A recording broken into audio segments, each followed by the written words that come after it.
ఉత్తరాంధ్రకు growth engine గా భావిస్తున్న భోగాపురం అంతర్జాతీయ విమానాశ్రయం పనులు శరవేగంగా సాగుతున్నాయి.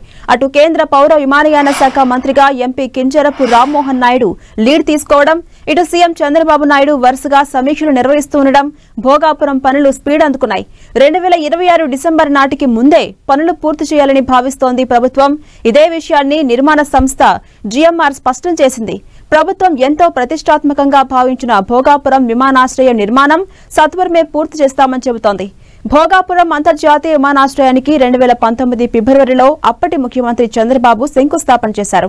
ఆ తర్వాత అధికారంలోకి వచ్చిన జగన్ 2023 మే 3న రెండోసారి శిలాఫలకాన్ని ఆవిష్కరించారు. సీఎం మరోసారి బాధ్యతలు స్వీకరించిన చంద్రబాబు నెల రోజులకే క్షేత్రస్థాయిలోకి వెళ్లి పనులు పరిశీలించారు. మౌలిక వసతులు కల్పిస్తామని భరోసా ఇవ్వడంతో అనుకున్న సమయం కంటే 6 నెలల ముందే పనులు పూర్తి చేస్తామని తెలిపారు. దానికి తగ్గట్టుగానే పనుల్లో స్పీడ్ పెంచారు అధికారులు. ఇటు 198 కోట్ల వ్యయంతో తారక రామ తీర్థసాగర్ జలాశయం నుంచి విమానాశ్రయానికి నీటి సరఫరా పనులకు అప్పటి సీఎం జగన్ శంకుస్థాపన చేశారు.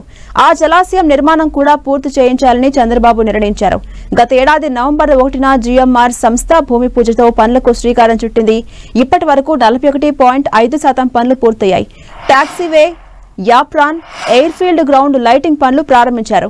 జాతీయ రహదారిపై ప్రయాణించే వాహనాలకు ఇబ్బంది లేకుండా అనుసంధాన రహదారిని కలిపేందుకు 8 సంఖ్య ఆకారంలో ట్రంపేట్ నిర్మాణానికి 25 ఎకరాలు సేకరించారు. ముక్కం పంచాయతీ పరిధిలో 5.47 ఎకరాల్లో ప్రత్యేకంగా విద్యుత్ ఉపకేంద్రాన్ని, విమానాశ్రయ అధికారులు సిబ్బందికి నివాస గృహ సముదాయాన్ని నిర్మించబోతున్నారు. విమానాశ్రయం నిర్మాణంలో కీలకమైన టెర్మినల్ భవనాన్ని ఈ ఏడాది డిసెంబర్కు పూర్తి చేయబోతున్నారు అధికారులు. ఇక air space, industrial zone, education zone, health care zone, air city, విడిభాగాల తయారీ పరిశ్రమలు పనులను తొలి దశలో పూర్తి చేయబోతున్నారు. తొలి విడత వ్యయం 4,502 కోట్ల రూపాయలు జరగబోతుందని అంచనా వేశారు.